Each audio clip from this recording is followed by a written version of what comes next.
자, 오늘도 저는 여러분과 함께 믿음에 대한 이야기를 하려고 합니다. 자, 믿음이라고 하는 것이 무엇일까?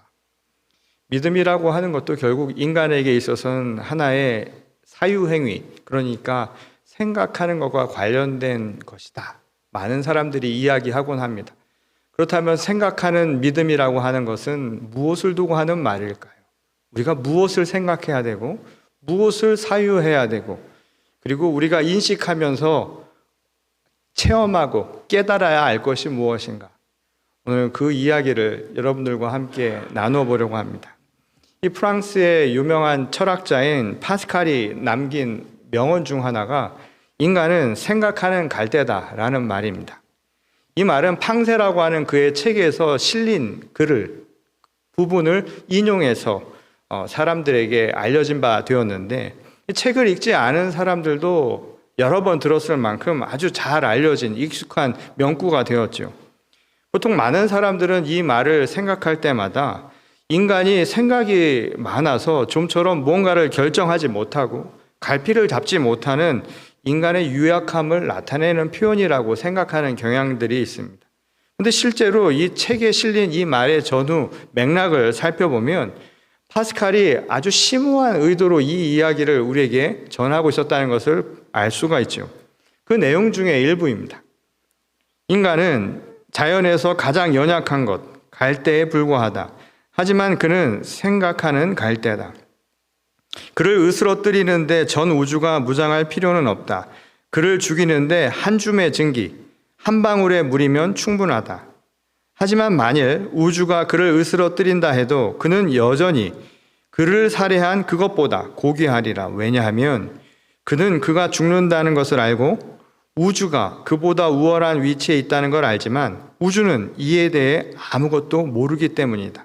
그러므로 우리의 존엄성은 전부 사유 안에 있다.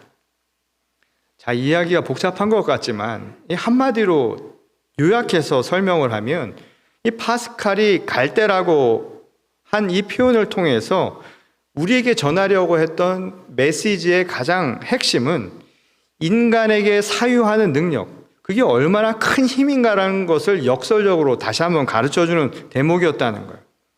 이 사람을 없애기 위해서, 사람 한 생명을 없애기 위해선 뭐 물 한 방울이면 족할 수 있다는 거예요.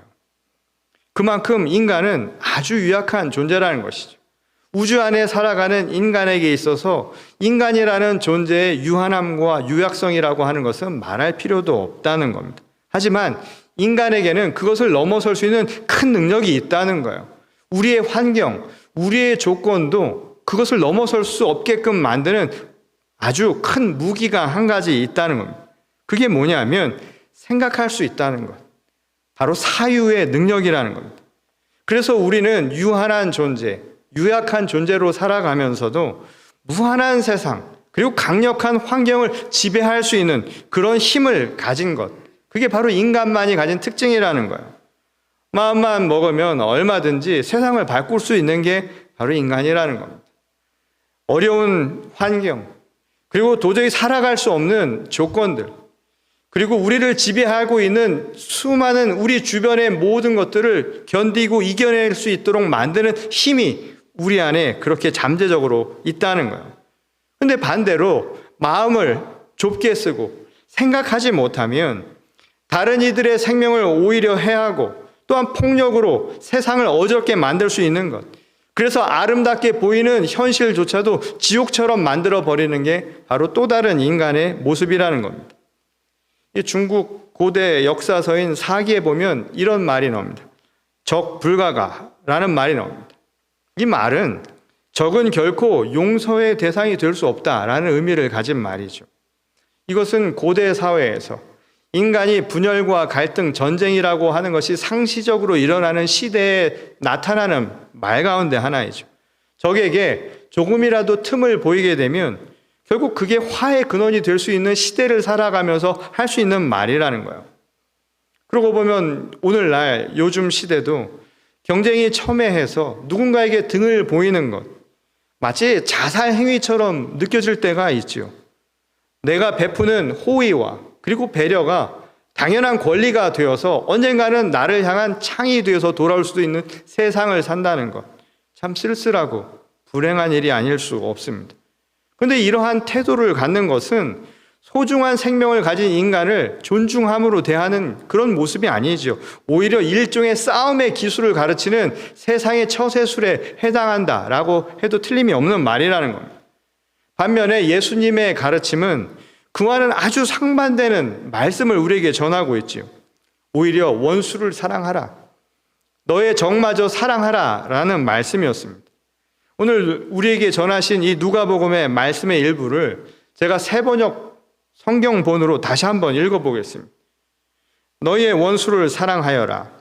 너희를 미워하는 사람들에게 잘해주고 너희를 저주하는 사람들을 축복하고 너희를 모욕하는 사람들을 위해서 기도하여라.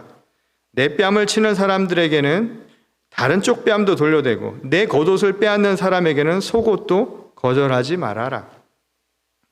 지금 예수님은 우리를 미워하고 저주하고 모욕하고 폭력을 가하고 또 재산상의 손해를 입히는 사람을 도리어 선대하라, 그렇게 말씀하고 계십니다.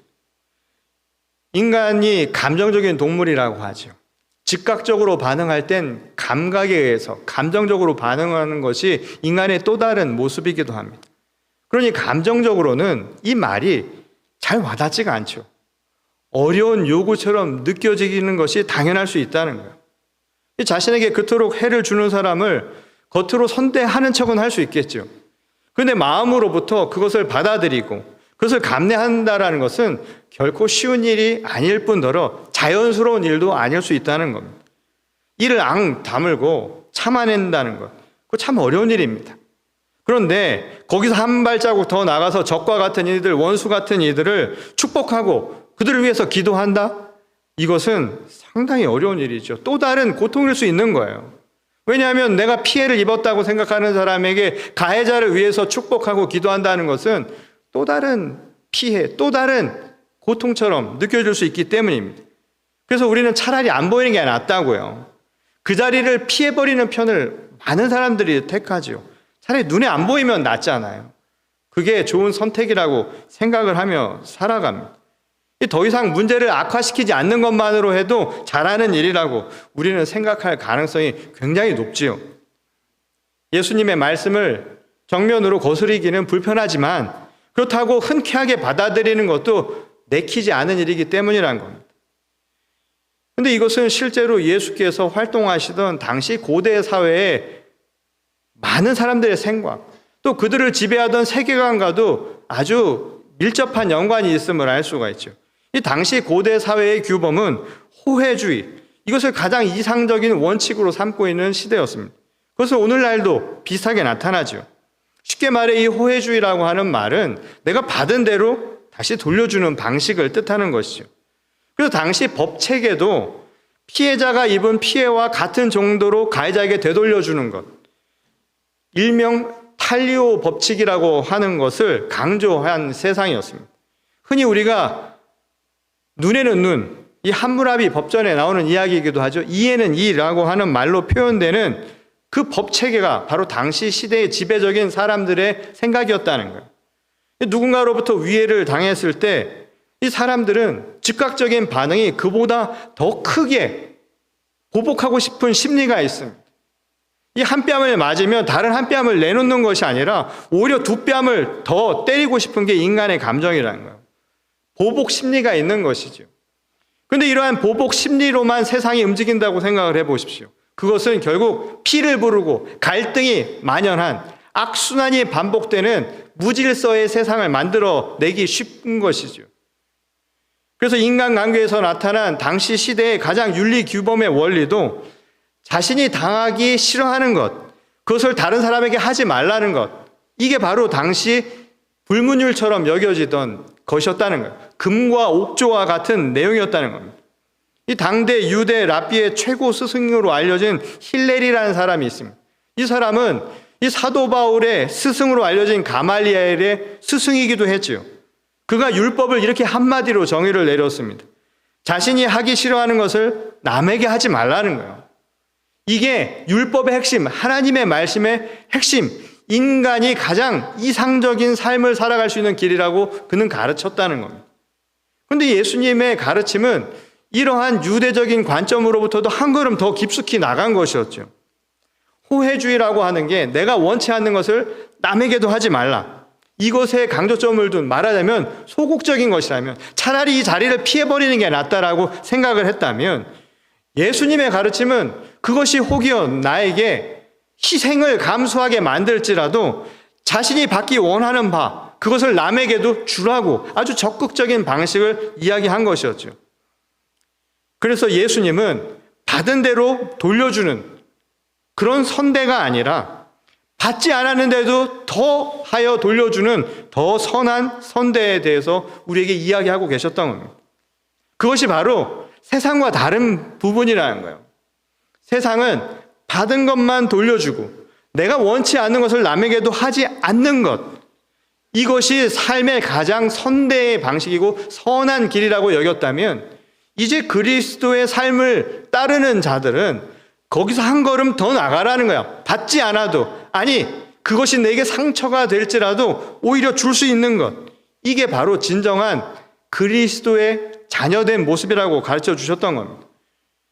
사실 받은 만큼 돌려주는 것은 대단히 합리적인 방식이죠. 그런데 일면 보면 그것은 계산적인 측면도 분명히 가지고 있습니다. 이 세상을 보면 이 세상의 가치라고 하는 시장 가치가 받으면 받는 대로 돌려주는 것을 아주 기본적인 원칙으로 삼고 있죠. 오늘날 우리의 삶도 그런 시대를 살아가고 있습니다. 왜냐하면 받은 것도 제대로 돌려주지 않는 이 파렴치한 사람들이 있어서 이 상대적으로 그렇게 하는 것 자체가 인간의 삶을 이롭게 만든다라고 하는 생각이 우리 가운데 있기 때문이라는 거예요. 그런데 예수님의 가르침은 받은 것 없어도 더 줄 수 있는 것, 그런 적극적 사랑을 행할 때라야 비로소 그리스도의 제자라고 불릴 만한 사람들이라고, 그들이야말로 하나님의 아들, 하나님의 자녀가 된 자들이라고 우리에게 강조해서 말씀하고 계셨던 겁니다. 사람의 사랑에 대한 감정도 우리는 주고받는 방식으로 생각하는 경향이 있죠. 우리도 알게 모르게 이 다른 사람에게 받는 감정이라고 한번 생각을 해보세요. 사랑이라고 하는 것도 감정으로 받아들이는 분들은 그래서 어려워요. 왜냐하면 내가 받은 만큼 돌려주거나, 그것이 때로는 좋은 감정이면 좋은 감정으로 돌려주거나, 그걸 우리는 아름답다고 생각을 한다던가, 또는 내게 안 좋은 감정으로 올 때 나는 그것에 대해서 또 다른 악한 감정으로 되돌려주는 것, 이것을 아주 당연하게 여기며 살아간다는 겁니다. 그래서 내가 좋아할 만한 사람을 선대하는 것, 그거는 그만큼 받았다라는 것을 뜻하는 것이죠. 이것은 사회에선 지극히 당연한 에티켓 수준에 지나지 않는다는 거예요. 내게 좋은 감정을 주었으니 나도 그에게 그만한 것을 돌려주는 호혜적인 태도를 보이는 것은, 그것은 세상 누구나 할 수 있는 일이라는 겁니다. 물론 아무리 줘도 전혀 반응 없는 사람들이 있죠. 목석 같은 사람들이 있잖아요. 받은 만큼 되돌려 주지 않으려는 얌차 같은 사람들이 분명 우리 가운데 있을 겁니다. 그러니 자신이 좋아하는 사람을 선하게 대하는 것이 어쩌면 그냥 그럴싸해 보일 수도 있고 선한 모습처럼 여겨질 수 있습니다. 그런데 예수님은 거기에 머무르면 안 된다는 거예요. 받지 않아도, 아니 그것이 내게 가해가 될지라도 한 걸음 더 나가서 주라는 거예요. 지금 이 이야기는 우리에게 중요한 사실 한 가지를 가르쳐 주죠. 조건에 대한 것이 없는 거예요. 내가 뭐뭐 하면이 아니라 그 조건 자체가 없는 무조건적인 사랑을 우리에게 이야기하고 있다는 거예요. 그래서 상대방에게 무엇을 받아서가 아니라, 아니 그것은 고사하고 받지 않은 것만이 아니라 내가 그것에 대해서 상처를 입을지라도 내가 남으로부터 받기를 원하는 그것을 적극적으로 베풀 수 있는 것, 그 사랑을 실현하라고 오늘 우리에게 이야기한 것이었습니다. 그런데 예수께서 이 말씀을 하시면서 왜 이렇게 해야 하는가에 대한 목적을 우리에게 가르쳐 주셨죠. 오늘 본 말씀을 보면 오직 너희는 원수를 사랑하고 선대하며 아무것도 바라지 말고 꾸어주라. 그리하면 너희 상이 클 것이요 또 지극히 높으신 이의 아들이 되리니 그는 은혜를 모르는 자와 악한 자에게도 인자하시니라. 지금 앞 구절은 무조건적인 사랑이에요. 어떤 조건이 있는 게 아니에요. 어떤 환경에서든지, 때를 얻든지 못 얻든지, 내가 무엇을 받든지 못 받든지, 아니 그것을 넘어서 내가 가해를 입든지 안 입든지 상관없이, 어떤 조건에도 상관없이 원수를 선대하라, 사랑하라고 이야기를 한 것이었습니다. 근데 그 이유를 뭐라고 얘기했냐면 두 가지로 얘기를 했어요. 하나는 하늘의 상급이 크기 때문이라는 거예요. 그리고 또 다른 하나는 거룩한 하나님의 아들이 되는 것, 곧 하나님의 자녀가 되기 때문이라고 말씀하고 있습니다. 그러면 하늘의 상급을 구한다는 게 무슨 말일까요? 이거 대단히 추상적인 이야기입니다. 여러분, 하늘의 상급을 구한다라고 우리가 믿는 이들이 종종 이야기할 때가 있는데 그게 무슨 의미일까요? 여러분, 하늘의 상급을 구한다고 생각할 때 여러분들의 생각 속엔 무엇이 그려져 있습니까? 근데 이 이야기는 아주 중요한 것을 우리에게 담고 있는 말이라는 거예요. 그리고 이것을 통해서 믿음이 무엇인가, 우리가 생각하는 믿음이 어떤 모습이어야 하는가를 아주 분명하게 이야기를 해주고 있죠. 하늘의 상급을 구한다라는 것은 우리 생각의 모든 주체를 하나님께 두지 않고는 불가능한 일입니다. 근데 이게 말처럼 쉬운 일이 아니죠. 이 예수님도 말씀하신 것처럼 이 하나님은 은혜를 모르는 자와 악한 자에게도 인자한 분이기 때문이라는 거예요. 이게 무슨 말이냐 하면 내 생각, 내 판단, 그리고 내 감정을 넘어서 모든 것을 하나님께 맡길 수 있는 것, 이게 곧 하늘의 상급을 구하는 자만이 할 수 있다는 거예요. 근데 문제는 하나님은 그 은혜를 아는 자나 모르는 자나 동일하게 하나님의 사랑을 베풀고 계시다는 바로 그 사실이 우리를 힘들게 만든다는 거예요. 이 말이 그냥은 이해가 되죠. 여러분 생각 속에 하나님은 모든 사람들에게 동일한 은혜를 베푸시는 분이라는 말씀을 여러분들은 알고 있습니다. 알고 있는 것과 내가 그 속에 들어가서 직접적으로 체험을 할 때는 전혀 다르게 이야기가 들리는 거예요. 하나님은 모든 자들에게 동일한 은혜를 주십니다. 악한 자나 선한 자나 얌체 같은 자나 남에게 모든 것을 줄 수 있는 선대하는 자나 상관없이 모두에게 사랑을 주신다는 거예요. 모두에게 은혜로우신 분이라는 거예요. 당연한 것 같지만 이 이야기를 내가 피해자가 되어서 내가 희생을 당하면서 들을 때는 전혀 다르게 온다는 게 문제라는 것이죠. 상당히 분통 터질 수 있는 일이라는 거예요. 나의 원수조차 나를 가해한 자까지 하나님이 사랑한다고 한번 생각해 보십시오. 그래서 다 용서해 주신다고 한번 생각을 해 보십시오. 그거 쉽게 받아들일 일이 못 된다는 거예요. 우리의 생각처럼 쉽게 이해되지 않는 부분이 바로 거기서부터 출발한다는 겁니다. 2007년 개봉해서 이 칸 영화제 상까지 받은 이창동 감독의 밀양이라는 영화가 있었죠. 아마 보신 분들도 계실 겁니다. 근데 그 영화에 보면 이런 장면이 하나 나옵니다. 자식을 죽인 범죄자가 스스로 하나님으로부터 용서받았다. 그래서 피해자에게 웃으며 아주 담대하게 고백을 하는 거예요. 근데 그 피해자가 자식을 죽인 가해자가 그런 이야기를 할 때 아직 나는 그것에 대한 준비가 안 되어 있는데 하나님이 용서받았다고 그렇게 이야기를 하니까 그 분노 때문에 그 감정을 추스르지 못하는 그런 장면이 있습니다. 나는 아직도 그로 인해서 받은 상처가 채 아물지도 않았는데 정작 가해자는 용서받아 아무렇지도 않다고 말한다면 여러분 어떤 기분이 들까요? 많은 사람들이 이야기하죠.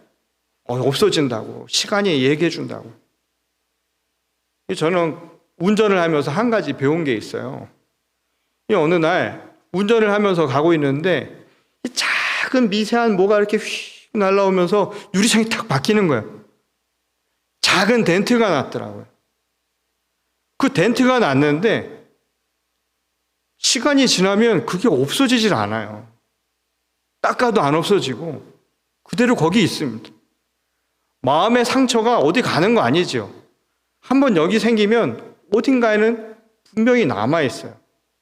근데 분명히 남아있는 상처를 없다라고 생각하라고 하고 그걸 잊어버리라고 한다고 해서 그게 잊어버려지나요? 그게 마음대로 되면 세상에 분노할 자가 누가 있고 세상에 감정적으로 대할 자가 과연 얼마나 있겠느냐는 것이죠. 그래서 이야기하는 거예요. 정작 가해자는 용서받아 아무렇지도 않다고 말하는 그 순간조차도, 그럼에도 불구하고 예수님은 가혹하리만큼 그 아픈 상처를 극복하는 것, 그것이 우리에게 필요하다라고 지금 역설하고 계신 것이죠. 근데 그 이유가 다른 게 아니라 하늘의 상급이 더 크기 때문이라는 거예요. 하늘의 상급이 큰 것. 과연 이게 무엇이길래 오늘 우리가 그것을 극복할 수 있는 것일까요? 오늘 우리에게 주시는 이 말씀, 하늘의 상급을 구하는 삶이라는 것, 그것은 우리 믿음에 대한 아주 중요한 요체를 이야기해 주는 핵심입니다. 하늘의 상급을 구한다 해서 무언가를 얻는 게 아니라는 거예요. 하늘의 상급을 구하는 삶은 다른 것이 아니라 우리의 모든 판단을 하나님께 전적으로 신뢰하고 의뢰할 수 있는 바로 그 신앙을 의미한다는 것이죠. 내 감정과 이성으로 받아들이기 어려운 사람까지 내가 용서할 수 있으려면, 그 모든 것을 내가 받아들일 수 있으려면 삶의 모든 것이 하나님께 있다고요. 이 모든 것을 주관하시는 그 모든 원리가 하나님으로부터 온다라고 하는 믿음이 없이는 불가능하다는 거예요. 여러분, 재판관을 신뢰하지 않으면 결코 사람은 그 감정, 그 보복 심리를 벗어내기가 어렵습니다. 근대 사회의 가장 중요한 특징 가운데 하나가 바로 합리적인 세상, 그래서 합법적인 세상을 만들었지요. 법치주의가 생겨난 거예요. 근데 법이라고 하는 것이 인간에게 가져다 준 것은 다른 것이 아니죠. 인간의 보복과 감정적으로 대하는 모든 것들을 하나의 법체계 안에 둔 것 아닙니까? 근데 이것이 가능하려면 법에 대한 우리의 신뢰가 없이는 불가능한 일 아니겠습니까? 사법 체계가 공정하지 않아서 사람들이 그것에 신뢰하지 않으면 그 누가 자신의 감정, 자신의 보복 심리를 포기하려 들겠느냐, 이 말인 것이죠. 그런 의미에서 오늘 이 이야기의 핵심은 내 믿음에 대한 이야기라는 거예요. 하나님께 모든 것을 전적으로 신뢰할 수 있는 그 믿음을 이야기하는 것이죠. 하늘의 상급을 구하는 것은 다른 게 아니라는 거예요. 무언가 내게 주어지는 그 무엇을 이야기하고 그것을 기대하는 보상 심리가 아니라 모든 것이 하나님의 손에 달려있다라는 바로 전적인 신뢰, 전적인 믿음에 대한 이야기라는 것을 알 수 있는 것이죠. 그래서 내 스스로 지금 감당하기 어려울 만큼 고통스러운 것, 그리고 내가 찢어질 듯이 아픈 그 순간에도 그것을 용서할 수 있는 마음이 나오게 된다는 것, 자연스러운 현상이 아니라는 거예요. 내가 하나님을 믿는 그 믿음이 있을 때 나타나는 결실이라는 거예요. 예수께서는 이렇게 전적인 신뢰를 하는 사람들을 일컬어서 지극히 높으신 이의 아들이 되는 자들이라고 얘기했습니다. 하나님의 자녀가 될 사람들이라고 이야기한 거예요. 근데 이 말은 결국 하늘의 상속자가 된다라는 의미를 갖는 말이죠. 이 상속자가 된다라는 말은 또다시 성경에서는 하나님 나라의 시민이 되는 것으로 바꾸어 이야기하기도 했습니다. 그런데 하나님의 자녀가 되고 하늘나라의 상속자가 되고 하나님 나라의 시민이 된다라고 하는 이 말에는 한 가지 공통점이 있죠. 그것은 곧 하나님 나라가 가진 개념적 특징이기도 합니다. 하나님 나라는 하나님이 통치하시는 나라예요. 그 말은 모든 원칙이 하나님의 말씀에 의해서 이루어진다는 거예요. 내가 어떻게 살 것인가, 내 삶의 작은 것 하나, 내 삶의 목적과 방향과 방식이나 모든 것의 원칙이 바로 하나님의 말씀에 있다는 것이죠. 그러니 이 세 가지 말의 공통점은 곧 하나님 나라의 주인이신 하나님의 말씀대로 산다라고 하는 것을 뜻하는 말이라는 거예요. 그러니까 절대 원칙인 하나님의 말씀을 따라 사는 것, 그것이 바로 전적인 신뢰를 가지고 살아가는 그 사람들의 모습이라고 이야기한 것이죠. 온전하게 하나님을 신뢰하며 살아가는 것. 그렇기 때문에 유한한 감정의 주체인 나로서로 불가능한 이 원수 사랑이라고 하는 것도 가능하게 만들 수 있다는 거예요. 이것을 아주 잘 보여준 하나의 사례가 오늘 창세기 본문에 등장하는 요셉의 이야기이죠. 종종 요셉의 이야기를 모범적인 인생 반전 스토리로 생각하는 사람들이 참 많습니다. 하나의 성공 스토리로 그의 극적인 삶의 여정을 이야기하는 것이죠. 하지만 여기서 전하려고자 했던 메시지의 핵심은 그게 아니죠. 성공적인 삶이 아닙니다. 꿈꾸어서 성공했다라고 하는 이야기가 아니라는 거예요. 오늘 본문은 요셉의 입술을 통해서 이 말씀을 통해 하나님이 전하려고 했던 메시지, 핵심이 무엇인가를 우리에게 이렇게 전하고 있죠. 요셉이 자기를 이집트로 팔아버린 이를 기억하고 두려워하던 형제들에게 한 말입니다. 모든 것은 당신들의 책임이 아니라 하나님께서 하신 일이라고 하신 바로 그 부분이에요. 요셉은 이 말을 3번이나 반복해서 하죠. 하나님이 나를 당신들보다 먼저 보내셨다라고 말입니다. 이스라엘 민족을 위해서 미리 예비하신 일이라는 거예요. 한마디로 모든 역사가 하나님의 손에 달려 있었다라는 고백입니다. 여러분, 이게 쉽게 나온 이야기가 결코 아니죠. 우리의 이성과 우리의 판단으로 쉽게 얘기할 수 있는 말이 아니라는 거예요. 왜냐하면 요셉의 삶을 한번 생각해 보십시오. 사랑하는 형제들에게 배신당하고 팔려가서요, 온갖 고난의 삶을 살았습니다. 자기 인생의 여정을 한번 생각해 보세요. 이 미국으로 이민 오기까지 자기가 배신당하고 가족으로부터 배신당하고 팔려오듯이 와서 이곳에서 온갖 고초와 수모와 모멸을 당하면서 삶을 살았던 이의 마음을 한번 헤아려 보십시오. 그의 입술에서 내가 너를 모든 문제의 원인으로 삼는 것이 아니라 이 모든 것이 하나님의 뜻이었다라고 고백할 수 있는 것, 결코 쉬운 일이 아니라는 거예요. 이런 고백을 할 수 있는 것은 온전히 그가 하나님을 신뢰할 수 있을 때만 가능한 말이라는 겁니다. 전적인 하나님의 권능하에 이 모든 일이 이루어질 수 있다라는 그의 믿음이 있었기에 가능한 고백이었다는 것이죠. 하나님의 섭리에 대한 그의 전적인 신뢰, 바로 그 신앙 고백을 그는 그렇게 하고 있었다는 겁니다. 비록 우리의 유한한 이성과 감정으로는 쉽게 받아들여지지 않을지라도 이 분명한 사실은 전지전능하신 하나님께서 우리를 향한 그 자비와 사랑을 지금도 여전히 자신의 의지를 통해 구현해내고 계시다라는 것, 그게 우리 믿음의 요체라는 거야. 그게 우리가 생각할 바라는 겁니다. 아브라함을 갈대아 우르에서 불러내셔서 믿음의 조상으로 삼으신 분, 그분이 곧 여호와 하나님입니다. 광야에서 허송세월을 보낸 듯 했던 모세를 불러내어서 이집트 땅에 보내서 그의 백성들을 구원하신 분, 그게 바로 하나님의 권능이었다는 거예요. 오늘 요셉의 고백처럼 형제 간의 갈등을 통해 팔려가듯 보이지만 미리 애굽의 땅으로 그를 보내어서 그의 민족을 구원하시고 생명을 구하시기 위해 예비하신 분, 그분이 우리가 믿는 하나님이라는 거예요. 여전히 그분은 우리 삶에 간섭하시고 통치하시고 그리고 그의 은혜를, 그의 사랑을 베풀고 계신 하나님이라는 말씀입니다.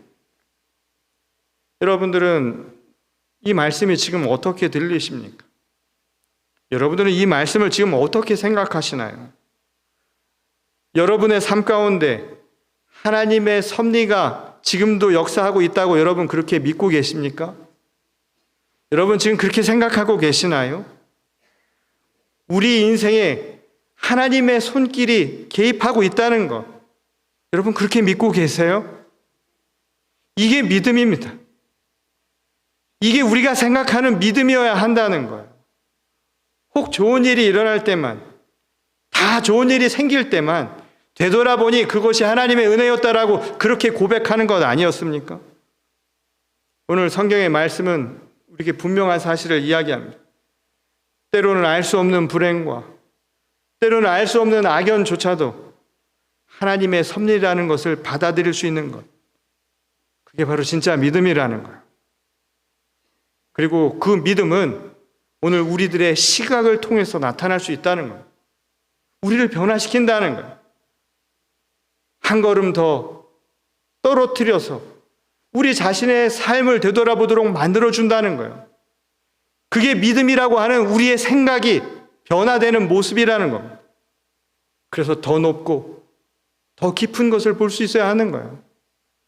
우리는 시간이 지난 뒤에야 지나온 과정을 되돌아보며 하나님의 족적을, 하나님의 손길을 고백하지요. 그 고백이 먼 훗날의 고백이 아니라 지금 이 순간의 고백이 되어야 한다는 거예요. 그래서 미래의 시각으로 지금을 볼 수 있는 것, 하나님의 시선으로 오늘을 바라볼 수 있는 것, 이게 바로 오늘 우리 믿음의 자세가 되어야 한다는 겁니다. 그때 비로소 요셉처럼 우리도 이 모든 것은 누구의 탓이 아니라 다 하나님의 섭리입니다. 그런 고백을 할 수 있게 된다는 거예요. 그때 비로소 원수조차도 비통한 마음이지만 하나님의 은혜요, 하나님의 섭리임을 깨달으며 행할 수 있게 될 것이란 말씀입니다. 하나님이 지금도 그리고 앞으로도 영원히 우리의 삶을 인도하시고 역사하실 것입니다. 그것이 우리의 믿음입니다. 그것이 오늘 우리들이 입술로 고백해야 할 신앙 고백입니다. 여러분, 우리는 하나님의 자비로운 섭리 가운데 있는 주님의 자녀들이라는 사실을 결코 잊지 마십시오. 비록 우리는 갈대 같은 삶을 살아갑니다. 우리는 쉽게 무너지고 쉽게 흔들릴 겁니다. 그러나 우리에게 하나님이 크신 축복을 주셨습니다. 생각할 수 있는 사유의 능력입니다. 그 생각과 사유의 능력은 다른 것이 아니라 하나님의 섭리가 오늘 우리 가운데 역사하고 계시다는 그 사실을 생각할 수 있을 때 비로소 우리로서는 불가능한 일도 가능하게 만드실 것입니다. 그 믿음이 이 산도 저 산으로 움직일 수 있는 놀라운 역사를 이뤄낼 줄을 믿습니다. 그리고 오늘 그 믿음을 통해서 무너져가는 세상, 냉혹한 현실도 함께 사랑하고 적조차 사랑하는 마음으로 함께 더불어 아름다운 공동체를 만들어갈 수 있는 저와 여러분 모두가 될 수 있기를 주님의 이름으로 간절히 축원합니다. 우리 다 같이 기도하시겠습니다. 아버지 하나님, 감사를 드립니다. 오늘 우리에게 주시는 말씀을 통하여 하나님의 뜻을 다시 한번 헤아리기를 원합니다. 생각하는 것, 그 생각의 주체는 다른 것이 아니라 하나님을 믿고 하나님의 섭리 가운데 있다라는 그 신앙의 고백이 되게 하여 주시옵소서. 그래야 해서 우리가 살아가는 삶도 다시 돌아보게 하시고 또한 세상도 아름답게 갖고 갈 수 있는 우리 공동체가 되게 하여 주시옵소서. 원수마저 사랑할 수 있는 진정한 그리스도의 교회와 성도가 되게 하여 주시기를 간절히 원하오며 살아계신 우리 주 예수 그리스도의 이름으로 간절히 기도드렸습니다. 아멘.